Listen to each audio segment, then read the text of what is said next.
as I said earlier, also the words disappear into the unconscious. And so we don't consciously say pen every time we pick up a pen. We just know this is the pen, and you write with it. And so when those words are in the unconscious, we act out of them, and we're almost not aware that we're doing it. So we don't see the words, we don't see the phrases or the what we're carrying. We see the effect of it. We see the result of it. We see how we behave. We see what we like, what we don't like, who we are attracted to, who we avoid. We think the problem is the person that we're avoiding, but it's not. It's inside. Something in that person relates to something within us that is uncomfortable, and so in response to that, we avoid that person. So a lot of our external behavior is really a direct response to stuff inside that we haven't had a chance or haven't been given the tools to manage and to work with and to discern. And on Monday I was saying, I gave the exercise, think about a difficult situation and try to hear the internal, the self-talk, the internal words that come with that action. Like you said just now, and it's a good example, I didn't do it. Something goes wrong, I didn't do it. Or something goes wrong, who's to blame? Or you'll never get it right. Or, phrases that we've picked up that are actually holding us, that we may or may not be aware of, but we know the action. It was just a joke. I know, but it's a very good example, and one that many people struggle with, because children often were blamed and it wasn't their fault, because they something might have broken, and they certainly didn't do it intentionally. So it's our cultural norms pick that up, and we almost like live them out, and they control us. They're very powerful. They control us. So in every action, we need to ask ourselves, what is my self-talk? What is the when something goes right, what words come up for you? Oh, that was good. I must do more of that, or I must remember to do that every time because it works. When something breaks or when something goes wrong, what do you say to yourself? Oh, I was so stupid, or I was clumsy.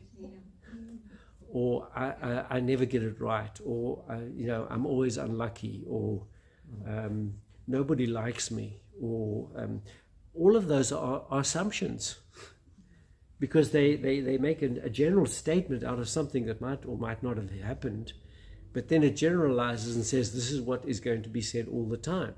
And so we live in a pattern of saying, well, I can never do it, or I can always do it, or I need to try again. Whatever it is, if we're not aware of those underlying voices, we will be held captive by them. And the trouble with them is, because they're unconscious, they're out of reach. They generally are out of reach.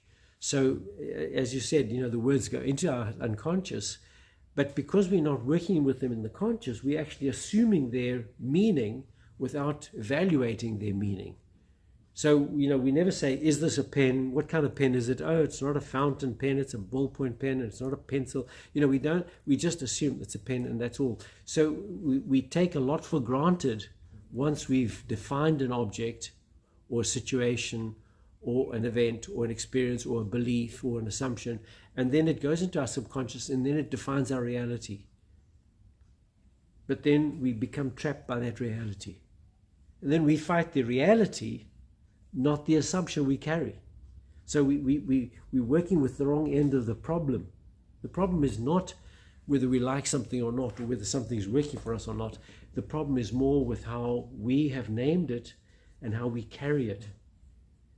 So somebody might be suffering from anxiety, and they'll sit there and they say, I'm having panic attacks. Whenever something happens, I get anxious. I don't know how to control it. I have to take medication. But the assumption is that anxiety, which is normally a feeling of excitement, somewhere along the line, that excitement became dangerous, or became threatening, or became uncomfortable. So the next time they feel the feeling, the immediate conclusion is there's something dangerous coming. even if they don't know what it is or it's nothing specific. It's just a feeling. It's just an emotion that comes up. But the definition already comes up. This is threatening. It could even be life-threatening. And the assumptions are, it's not good. I won't cope. There's nobody to help me. It'll overwhelm me. All the assumptions that come with a feeling of anxiety, which actually overwhelms one. But it's the same emotion as you feel when you get excited about going swimming with the seals. So it's the same chemical in the brain.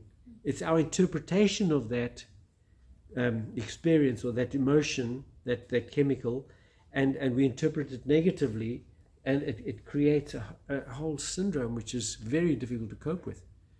I mean, people who have regular panic attacks can tell you, they feel they have no control over them, and they're totally debilitating. And yet our body's doing it to itself, because we've said, whenever I feel this, I don't want to feel it. So it's my assumption around that feeling and how I respond to it, and then I become prisoner of it. So we become prisoners of our own feelings, of our own the assumptions we've made, the conclusions we've reached about different things. And then the way we live is a result of that. And as I said, we tend to struggle with the results of that, and we seldom go back to the source and say, what if I don't call this a banana? If I call it a sausage, it'll have a totally different feeling. So the words that we carry in our minds, the self-talk, the things we tell ourselves, the way we comfort ourselves, the way we convince ourselves of certain things, the way we repeat certain things to ourselves. As I said, some words have got an enormous emotional load.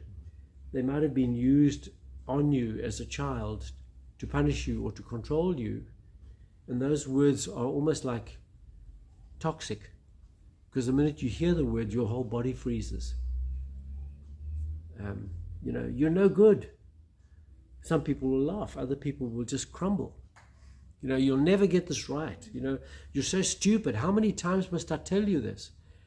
We don't realize often what adult words say to a 5 or 6 or 7-year-old who hasn't developed an emotional maturity and a strength to understand that, this is not a life sentence. This is just a comment that's being made out of turn and inappropriately. But that gets seeded into the subconscious, and the minute those words are heard, the person will just respond viscerally. Our bodies respond to the words. It doesn't even get to our head. It's there. I was attacked by a dog when I was 6, and when I see a strange dog and I don't have a way of protecting myself, my body tightens up and I know I'm in trouble. However much the dog, say, oh no, he won't bite, he's okay, my body tightens up. There's nothing I can do about it. So it's autonomic. It's not something you choose. It's something that you carry. But it's something that we can work towards. And what I want to do today is to say, how do we unpack this and actually start coming to a place where we can change our programming so that the words mean different things for us. We have more choice rather than become victims and prisoners to our own words and the past meanings. And especially when it comes to issues of our spirituality, of our relationship with God, the words that are related to God and how they affect us, because a lot of people struggle with God not because they have an experience of God, they have an experience of people, and they've put that experience onto God, and then they think, well, this is going to end badly. Does that make sense? Yeah. Has that also said you apply to tone and volume? Very much. Yeah, very much. I mean, the parent that shouts at a little child. Yeah. I remember going to a friend's house, and he was, and he had this mother who was just, and as we walked in, Christopher, and we both froze. The tone and the loudness. I mean, it was a really loud. And I could see in him the terror, and I picked it up, and it was like you walked in there and you sort of got what you wanted and got out of the house as fast as you could. So yeah, it's a profound issue, especially when you're small. Yes, exactly. Because it's that much bigger and more frightening.